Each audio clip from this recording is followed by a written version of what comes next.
Bangladeshi restaurant স্টাইলে vegetable fried rice. এখানে আমি ফ্রাইড রাইস রান্না করার জন্য সাদা চালের ভাত রান্না করে নিয়েছি। চুলায় একটা কড়াই বসে এখানে দিয়ে দিচ্ছি 3 টেবিল চামচ পরিমাণ সয়াবিন তেল। এখানে দিয়ে দিব 5টা ডিম।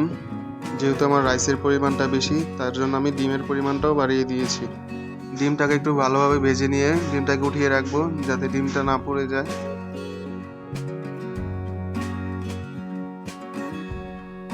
এবার কড়াইয়ে দিয়ে দিব পরিমাণ মতন তেল, দিয়ে দিব আদা রসুন কুচি। এবার ভালোভাবে আদা রসুন কুচিটাকে একটু ভেজে নিব। আদা রসুন কুচিটা ভাজা হয়ে গেলে এখানে দিয়ে দিব 1 কাপ পরিমাণ পেঁয়াজ কুচি, দিয়ে দিব কয়েকটা মরিচ কুচি, দিয়ে দিব 1 কাপ গাজর কুচি, দিয়ে দিব 1 কাপ ব্রকলি, দিয়ে দিব 1 কাপ ক্যাপসিকাম কুচি,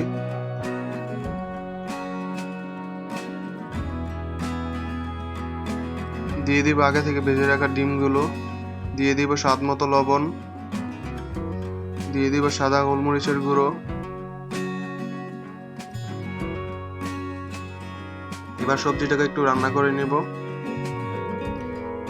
সবজিটা হালকা রান্না হয়ে আসলে এখানে দিয়ে দিব আগে থেকে সিদ্ধ করে রাখা ভাতগুলো।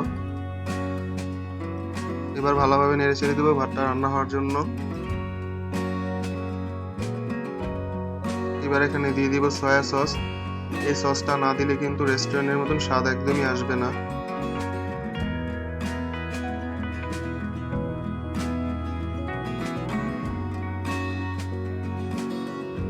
রান্না হয়ে গেলেই তৈরি হয়ে গেল খুবই মজাদার ভেজিটেবল ফ্রাইড রাইস।